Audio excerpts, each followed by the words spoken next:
एक विश्वस्त सूत्रରୁ ମିଳିଥିବା ସୂଚନା ଆଧାରରେ ଭରତପୁର ଥାନାଧିକାରୀଙ୍କ ନିର୍ଦ୍ଦେଶକ୍ରମେ ସମ୍ପୃକ୍ତ ଥାନାର ଏକ ସ୍ୱତନ୍ତ୍ର ଟିମ୍ କଳିଙ୍ଗନଗର ବଗପାର୍କ ନିକଟରେ ଅତର୍କିତ ଚଢ଼ାଉ କରି ଘାଟିକିଆ ପାର୍ଶ୍ୱରୁ ଭରତପୁର ପାର୍ଶ୍ୱକୁ ଏକ ମୋଟରସାଇକେଲରେ ବେଆଇନ ବ୍ରାଉନ ସୁଗାର ଚାଲାଣ କରୁଥିବା ବେଳେ ଅଭିଯୁକ୍ତ ତୁଳସୀ ଦାସ ନାୟକ, ସୁମନ୍ତ ବିଶ୍ୱାଳ, କାହ୍ନୁଚରଣ ପାଲଟାସିଂଙ୍କୁ କାବୁ କରିବାରେ ସକ୍ଷମ ହୋଇଥିଲେ।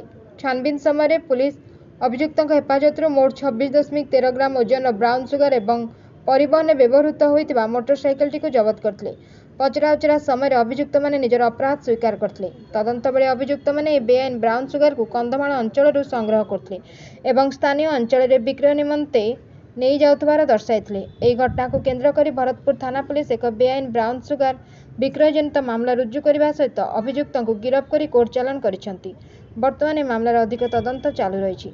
ଜନସାଧାରଣମାନେ ବେଆଇନ ନିଶା କାରବାର ଜନିତ ସୂଚନା ପ୍ରଦାନ କରିବା ନିମନ୍ତେ ଭୁବନେଶ୍ୱର ସହରାଞ୍ଚଳ ପୁଲିସ ତରଫରୁ ଏକ ହ୍ୱାଟ୍ସଆପ୍ ନମ୍ବର 7077798111 ଜାରି କରାଯାଇଛି। Bureau report, Ekamra news agency.